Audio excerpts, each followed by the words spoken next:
अम, भारत छोड़ो न्याय यात्रा में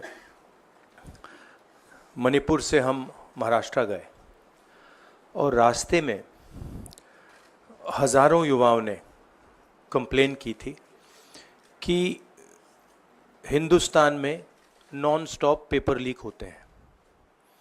और आज आप सबको मालूम है कि NEET paper and UGC NET के जो पेपर्स हैं वो लीक हुए हैं और एक कैंसिल भी हुआ है। कहा जा रहा था कि नरेंद्र मोदी जी ने यूक्रेन की लड़ाई रोक दी थी। मतलब एक ऑर्डर देके जो रूस और यूक्रेन के बीच में लड़ाई चल रही थी उसको रोक दिया था, ब्रेक लगा दी थी। इजराइल और गाजा के बीच में जो लड़ाई चल रही थी उसको भी नरेंद्र मोदी जी ने रोक दिया था। मगर किसी ना किसी कारण जो हिंदुस्तान में पेपर लीक हो रहे हैं उसको नरेंद्र मोदी रोक नहीं पा रहे हैं या रोकना नहीं चाहते हैं। नुकसान स्टूडेंट्स का होता है। जो हिंदुस्तान के स्टूडेंट्स हैं, मैं जानता हूं कि आप इन एग्जाम्स के लिए महीनों सालों काम करते हो।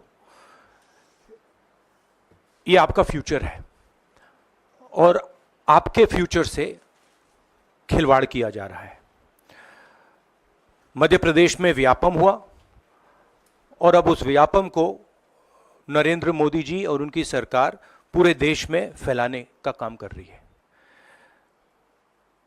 मैं इंस्टीट्यूशनल कैप्चर की बात करता हूं, मीडिया की बात करी, अलग अलग हिंदुस्तान के जो संस्थाएं हैं उनकी बात की। यही एजुकेशन इंस्टीट्यूशंस में हो रहा है। पेपर लीक का कारण है कि सारे के सारे वाइस चांसलर्स, एजुकेशन सिस्टम को बीजेपी के लोगों ने, उनके पेरेंट ऑर्गेनाइजेशन ने कैप्चर कर रखा है।